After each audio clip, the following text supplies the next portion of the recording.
नमस्कार, आप देख रहे हैं न्यूज़ 18 का डिजिटल प्लेटफॉर्म और मैं हूं आपके साथ जागृति खंतवाल। और आज की जो अहम खबरें रही उसमें सबसे ज़्यादा नज़र अगर हर किसी की थी तो वो कूटनीति, वैश्विक तनाव और बाजार की हलचल।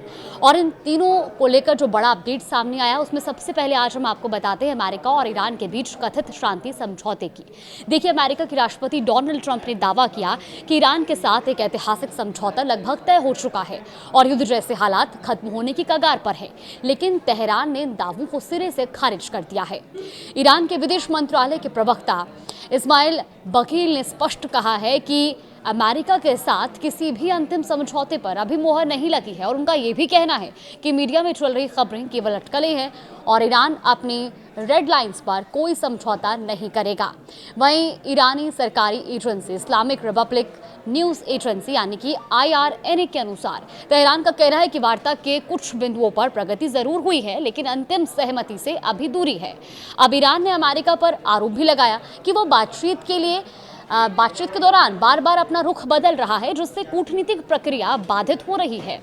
ईरान का तो ये भी कहना है कि क्षेत्र में तनाव और असुरक्षा के लिए अमेरिकी सैन्य गतिविधियां जिम्मेदार हैं और ये पूरा विवाद रणनीतिक रूप से बेहद अहम जलमार्ग स्ट्रेट ऑफ हॉर्मुज़ को लेकर भी है। ये वही समुद्री रास्ता है जहां से दुनिया के बड़े हिस्से का कच्चा तेल गुजरता है।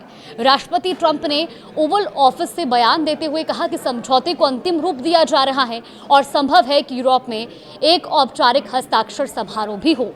उन्होंने ये भी दावा किया कि समझौते के तहत ईरान कभी परमाणु हथियार विकसित नहीं कर पाएगा। अब ट्रंप ने संकेत दिया कि जैसे ही समझौता लागू होगा हॉर्मुज़ स्ट्रेट को अंतर्राष्ट्रीय जहाजों के लिए पूरी तरह खोल दिया जाएगा। लेकिन इसके विपरीत ईरानी प्रवक्ता ने चेतावनी भी दी है कि मौजूदा हालात में ये इलाका पहले से ज्यादा असुरक्षित हो गया है। और इस बीच एक और गंभीर आरोप सामने आया है। दरअसल ईरान ने हाल ही में भारतीय वाणिज्यिक जहाजों पर हुए कथित अमेरिकी हमलों की निंदा की है।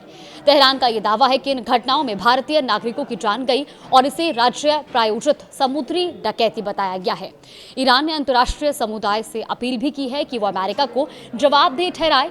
अब रुख करते हैं शेयर बाजार की ओर। दरअसल इस पूरे घटनाक्रम का सीधा असर अब शेयर बाजार पर भी देखने को मिला। सप्ताह के आखिरी कारोबारी दिन यानी कि आज शुक्रवार को भारतीय बाजारों में जबरदस्त तेजी दर्ज की गई।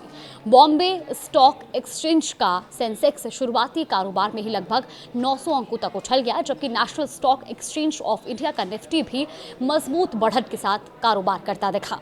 विशेषज्ञों का मानना है कि बाजार की इस तेजी के पीछे सबसे बड़ा कारण ट्रंप का वो बयान है जिसमें उन्होंने हॉर्मुज़ स्ट्रेट के जल्द सामान्य होने का संकेत दिया। अब इस बयान के बाद अंतर्राष्ट्रीय बाजार में कच्चे तेल की कीमतों में गिरावट दर्ज की गई, जिससे आयात पर निर्भर देशों और खासकर भारत को राहत की उम्मीद भी जगी है। तो कुल मिलाकर एक और अमेरिका समझौते को अंतिम चरण में बता रहा है तो दूसरी ओर ईरान साफ इनकार कर रहा है।